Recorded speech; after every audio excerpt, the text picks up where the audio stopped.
What's up, everyone? Welcome back to another story time with Silvia. That's me. Wink, wink. Thank you so much for joining me today. If you are enjoying this series, please hit like and tag someone you think might enjoy it as well. If this is your first time listening to one of my stories, welcome. Aquí están todos bienvenidos. Make sure you go back and check out the ones I've posted in the past.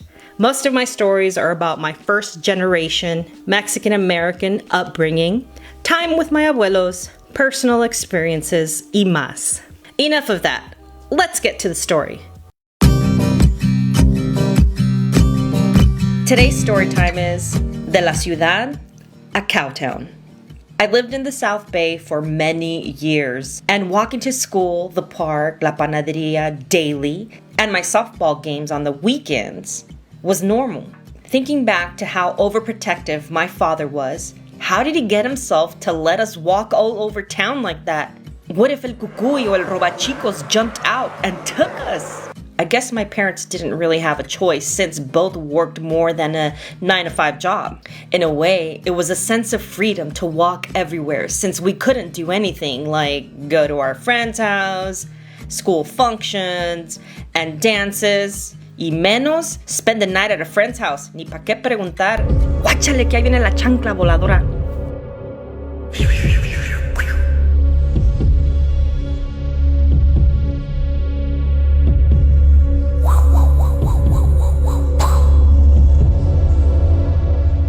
Nevertheless, it was what we knew and were comfortable with. It was an ideal situation, having my tia Mela next door, my mamá grande, which is my grandmother on my father's side, and all of the family a few cities over, and my abuelo's family and the beach at 20 minutes away. My mom's beauty salon was thriving. Her shop was always full, and the bookings never stopped.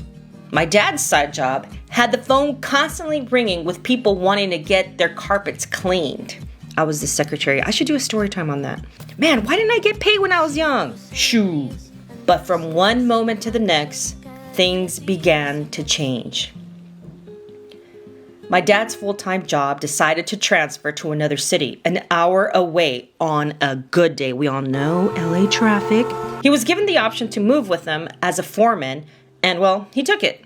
He had been with the company for many years and knew it was job security. But we couldn't just pick up and go. My mom had her shop, and well, what about our family? So my dad decided to drive to Rialto, California on the daily. We hardly saw him when he was in our area, and now, menos. It was cool for us kids. More freedom. But it took a toll on him driving through the LA traffic just to make it to work on time. And I think it also took a toll on my mom. After about a year of commuting, he decided that he would show us the area where he worked. We would go almost weekly just to sightsee.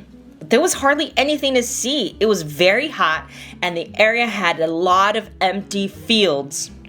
Coming from a coastal area where the weather never got excruciating hot, and coming to the Inland Empire, Cowtown, if we would buy ice cream, it would melt down our arms. It was so gross. And I was sick of buying boxes of oranges because my dad would make us eat them right away. Why? I don't understand that. Maybe he didn't want to buy us McDonald's. I don't know. Or maybe there was no McDonald's. Ni me acuerdo la pura verdad. We didn't have any napkins to wipe. Y los chorros de jugo would drip down our arms.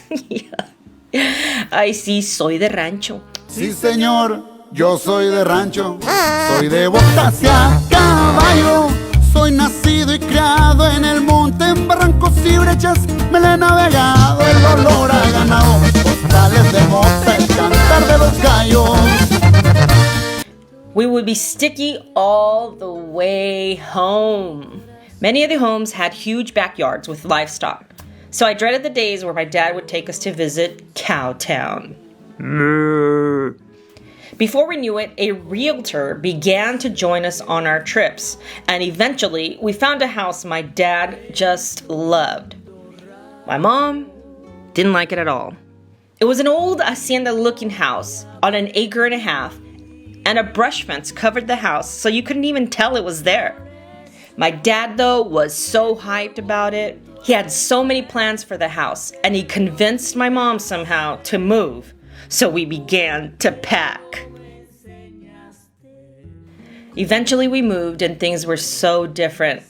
Nothing was close anymore. I couldn't walk anywhere because it was too far and I would die from the heat.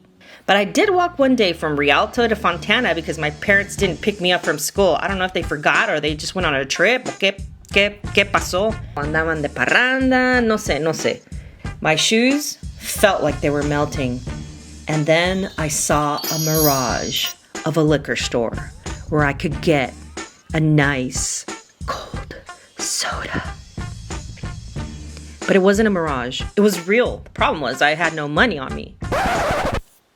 I hated the move. I hated the area. I hated the people. And it was all so foreign to me. I had no friends. I was so far from my old friends. And, well, no family. Luckily, we had a pool. And in the summertime, we became the weekend getaway for family and friends. I once hated my dad's friends coming over, but now I looked forward to the weekends for everyone to visit. I would wake up early on Saturday to clean everything for our guests. I even turned the radio on to clean. Don't moms only do that?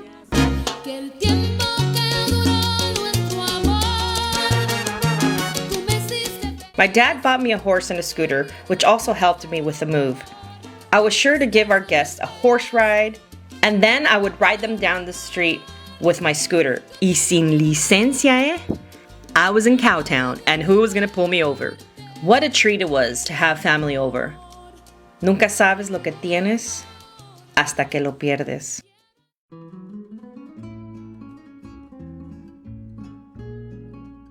Looking back, I can see why they moved. They were thinking of the future.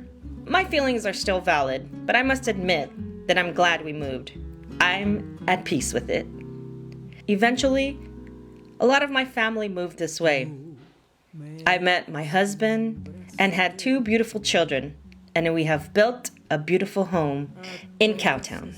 If you have ever had to move when you were a teen, you know how hard that was, especially if you were an introvert like me. Let me know below what your experience was like and what you think of it now. Inquiring minds want to know.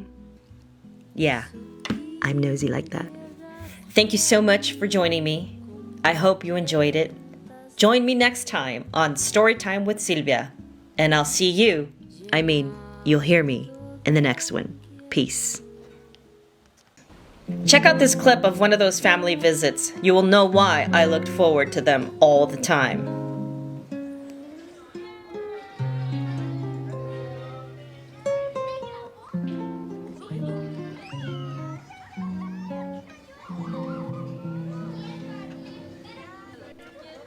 Alma mía sola, siempre sola, sin que nadie comprenda tu sufrimiento, tu horrible padecer, fingiendo una existencia siempre llena de dicha y de placer, de dicha y placer.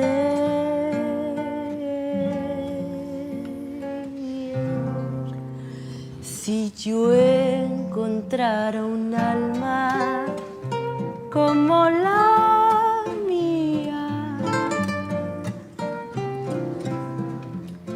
cuántas cosas secretas le contaría.